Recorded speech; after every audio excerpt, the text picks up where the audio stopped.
Welcome to Nivas news. మా channel మీకు నచ్చినట్లయితే లైక్ చేయండి, షేర్ చేయండి, కమెంట్ చేయండి. మర్చిపోకుండా బెల్ సింబల్ని క్లిక్ చేయండి.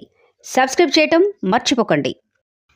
పొంగిలేటి సీనన్న ఏ బాధ్యతలు అప్పగించినా నిర్వహిస్తాను. డీసీసీబీ డైరెక్టర్ కామెపల్లి, మాజీ జెడ్పీటీసీ మేకలపల్లి బాబు యాదవ్.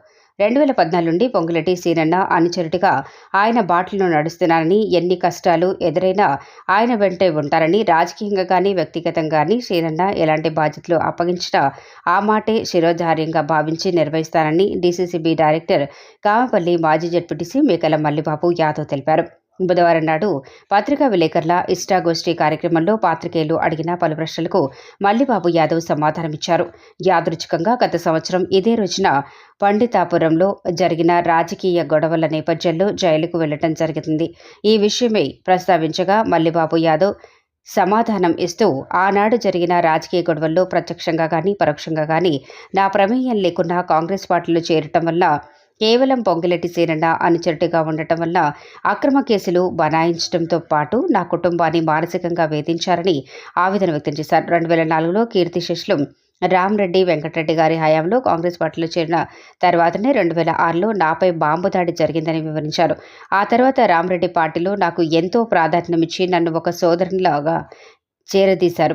ఆ వ్యక్తిని జీవితాంతం మర్చిపోలేనని గుర్తు చేసుకున్నారు.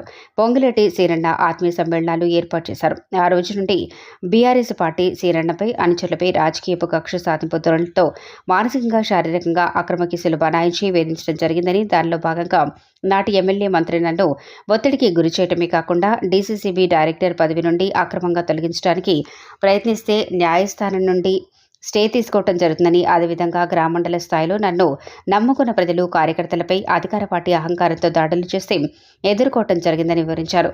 చావో రేవో తేల్చుకోవటానికి కాంగ్రెస్ పార్టీ గెలుపు కోసం కృషి చేయడం జరిగిందని, భగవంతుని ఆశీర్వాదం వల్ల ప్రజలు కాంగ్రెస్ పార్టీని గెలిపించుకున్నారని, అప్పటి వరకు అధికార పార్టీ అహంకారంతో చిత్రహింసలు పెట్టిన వారిని తిరిగి కాంగ్రెస్ పార్టీలో చేర్చుకోవటం దురదృష్టకరమని వ్యాఖ్యానించారు.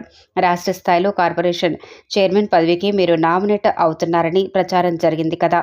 అడిగిన విలేకరుల ప్రశ్నలకు పొంగులేటి సీనన్న విశ్వాసంతో నాకు ఎలాంటి బాధ్యతలు ఇచ్చినా తప్పక నిర్వహిస్తారని, నా తుది శ్వాస వరకు పొంగులేటి అనుచరుడిగా మిగిలిపోతారని తెలిపారు.